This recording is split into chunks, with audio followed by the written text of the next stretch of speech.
When I look back at this year and I think about things, I had every reason in the world not to start a YouTube channel. You know, we had the pandemic hit, I have a full-time job, I have a family here with a young child, a 2-year-old. My whole work moving to work from home because of the pandemic and all the challenges there. I know nothing about video to start off. I could go on, but I did create it and I'm very happy I did because this was definitely a personal highlight for me this year. I love everything about my full-time job and the accomplishments and the challenges there, but I did this on my own. I had to learn this from the ground up and all the challenges of figuring out how to upload videos, how to edit them, what kind of content people want to see. Continually doing this week after week. I think I only missed 1 or 2 weeks in the last 6 months. The discipline involved is a challenge in itself, on top of everything else. But I'm here and I'm really happy I did it, and I want you guys to know that I plan to continue this channel in 2021 and I have very high hopes. I want to explore more of the Canon R6, what it can do. I feel like I've only scratched the surface. I haven't even plugged in any lighting yet. I don't know if the wireless transmitters work, if my third-party Speedlights are affected by any of that stuff. I don't own an RF lens yet, but I have one on order, so I'm going to be shooting a lot with that next year and really get a sense of how that compares. But as we learned, they definitely outperform their EF brothers and sisters.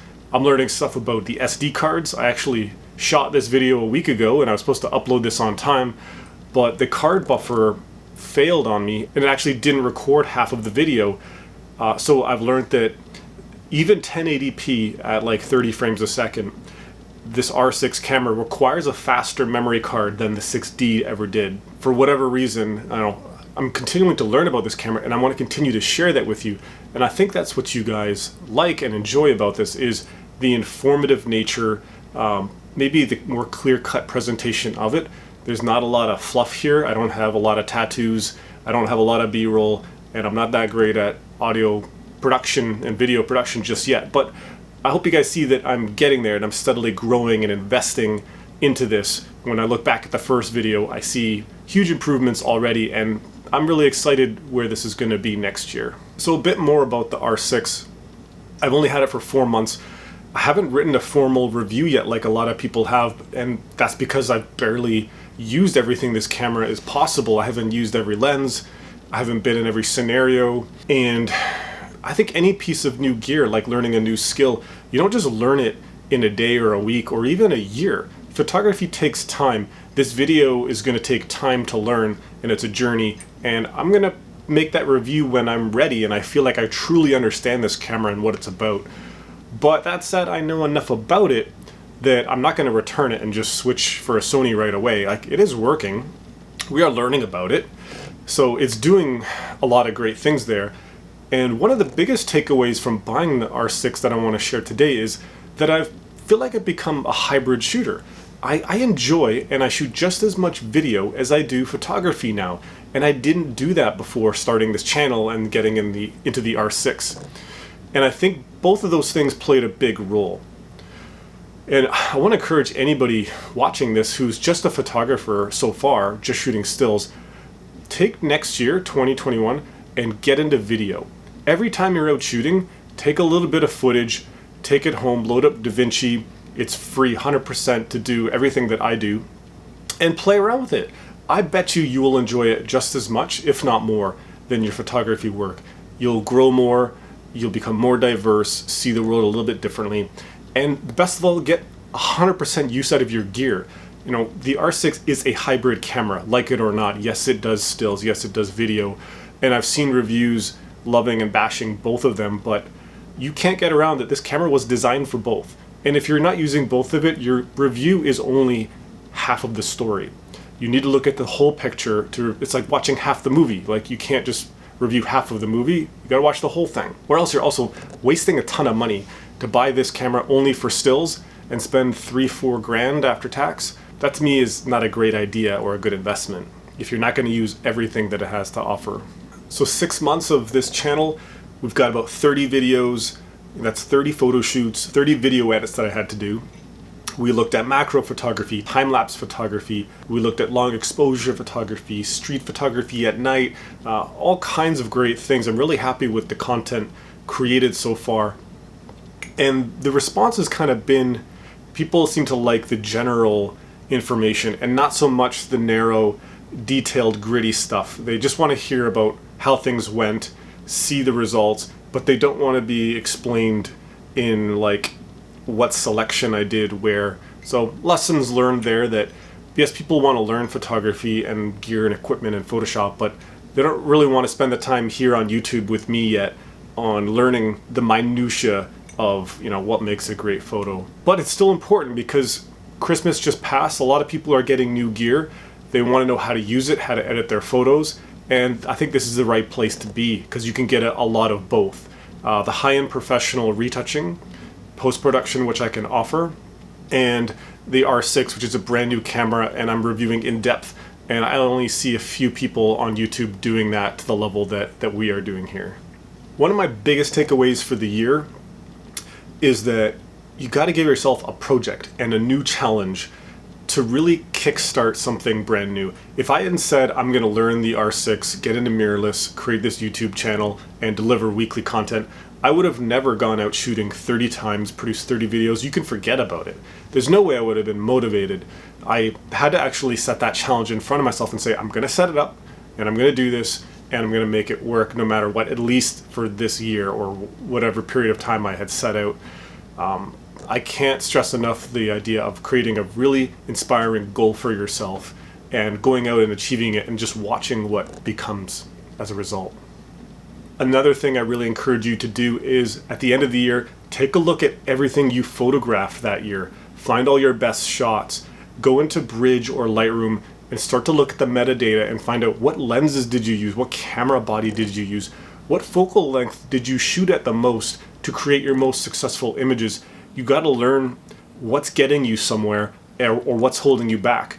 So I took a look at my work, and it was definitely skewed this year because the YouTube channel is taking me in all kinds of different directions. It's got me shooting wide, macro, super zoom, and time-lapse and all kinds of crazy stuff. So my work was all over the board and it was nicely balanced.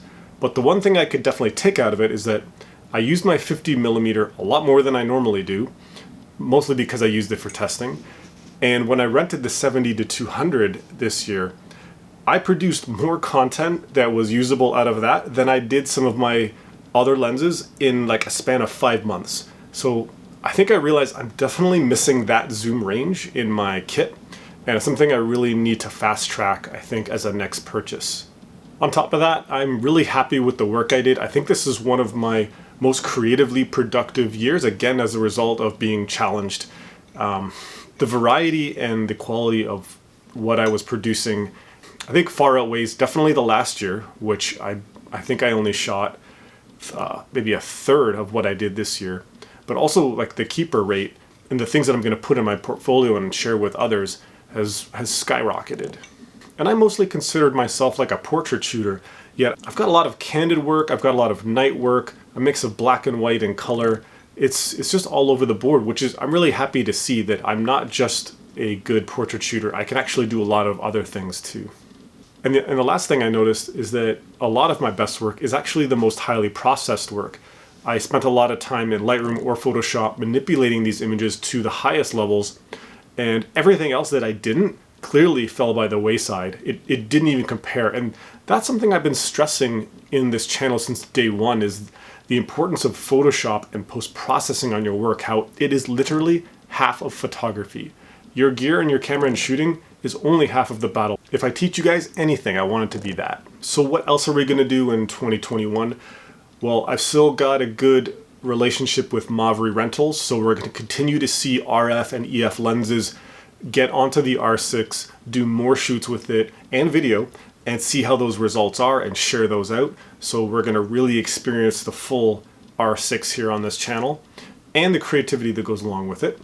I want to increase the production on these videos without losing any of the informative, practical advice that's coming through here. Nobody wants to see a 10-minute chain of advertisements for content that doesn't really matter. It's got to be the quality of these videos that keeps things going and not the production. Most of the feedback that I get is about the information in the videos, and I want to maintain what I'm offering as a professional who is working in high-end studios here in Toronto actively. So I'm not a freelance photographer or a pure YouTuber who is living in this bubble world online. It's a very different world, and I think that confuses a lot of people. People aren't necessarily doing what YouTubers are doing in the real world. At some point, I do want to jump into more of the post-production stuff that's going on out there. There's a lot of AI hitting the market within Photoshop, and I've tested some of it out, and I've seen a lot of research on it. And so far, what I'm seeing, the quality is pretty bad, and a lot of the stuff is very gimmicky, but the power is there. And I'll tell you now that it's just a matter of time before we're all using something like that. I've always wanted to have like a merchandise line, and this shirt was actually sort of like a beta level 1 version. You might see that at some point, and any interest you guys can share with me on what you'd want to see a logo on. So let's just cap this off. I want to say thank you very much to my subscribers. We've got about 1,000 hours watched so far in just 6 months. I could see a steady trend of growth. I'm really excited where this is going, and I hope you guys have a great New Year's, and we'll see you in 2021. If you enjoyed this and learned something, please hit like and subscribe. Visit demaninphotography.com or my Instagram for even more info. Bye for now.